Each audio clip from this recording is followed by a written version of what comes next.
guys, darlings, welcome to Planet Star. It's Hoshi-Chan here, and I'm sorry. I know I say this like a lot, like I come back to YouTube and I apologize and I say that I hope I'm gonna come back often and make more content for you guys, but then again I fall off the face of the earth again. But I'm back again, and recently I went to Korea and Japan, and this video is going to be answering some questions that you guys had for me.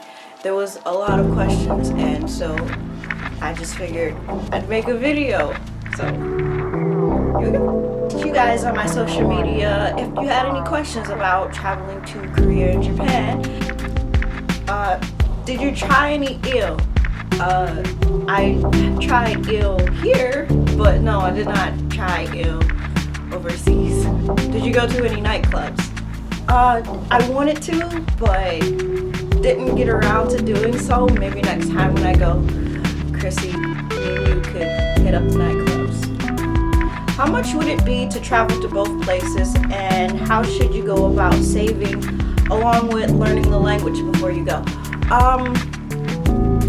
To be honest, I feel like I should make a completely different video talking about how much it was going and tips and tricks on how to save money. But overall, I would say this trip cost about $2,000, not including some of the mishaps that happened to me, which I'll talk about in a later video.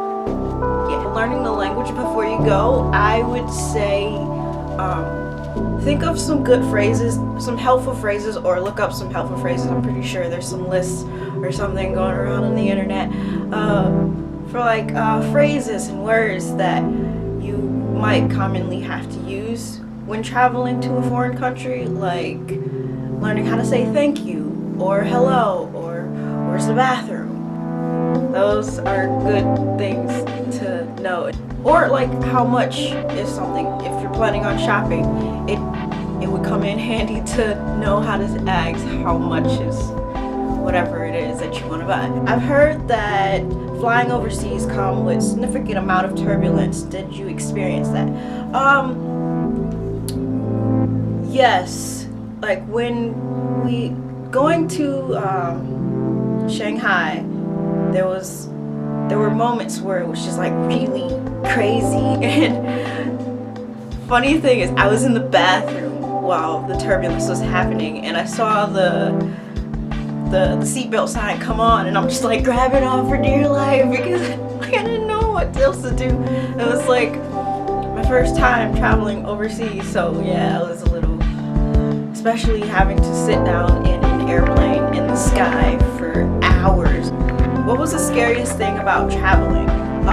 The scariest thing about traveling, I would say for me, is like the pre-planning, because I don't know if there's anything that I might miss or might forget, but going there and actually enjoying yourself, like you realize that there was nothing really to be afraid of in the first place. I would love to know a lot, as in budgeting, communication, any data plans.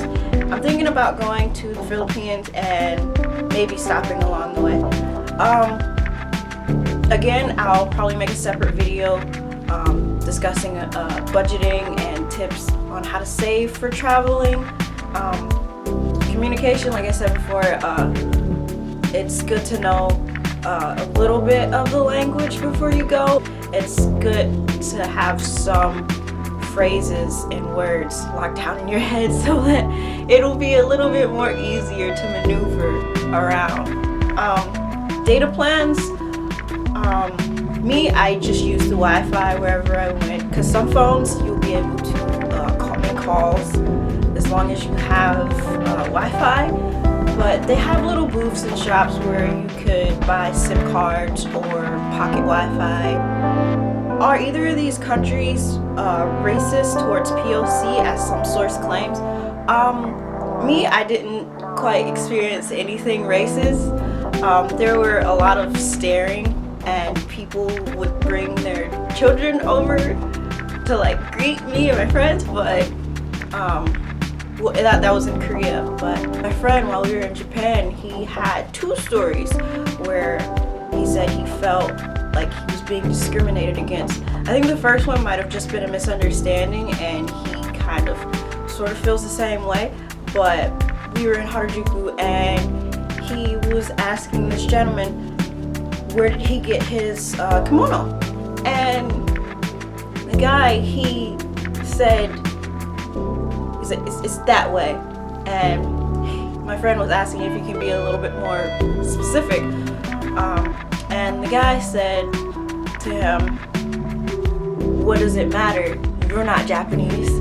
I was so shocked. It was like, I mean, we're here to have fun. I really did not expect it.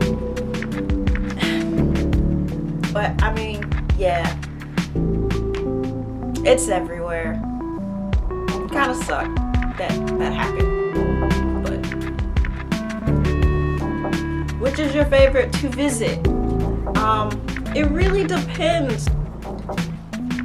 I prefer Korea if I just want to like chill and relax, because there's not as many people there as there was in Japan. I also like Korea more for shopping because there was a lot of places to go that were affordable, like really affordable. And in Japan, it's like a lot of brands, just a lot of brands. Although there are places where you can get things cheap, but I think their main focus is like brands and brands and brands and brands. But I prefer Japan for like the sights, because it didn't matter where you were. Like, you turn around, there was always something beautiful just around the corner. Like, even on the rainy days, it was like really pretty. So it just really depends. Like, I like both, but if I had to choose, I would say I prefer Korea. That's all for this video. Thank you guys so much for watching, and if you asked a question, thank you so much for contributing to this video. I really appreciate it. If you like this video, give me a thumbs up so I know that you like it. If you have any additional questions, leave them down in the comments below, and I'll answer them when I have time. And if you want to see more of my gorgeous face, hit the subscribe button, and I'll see you next time.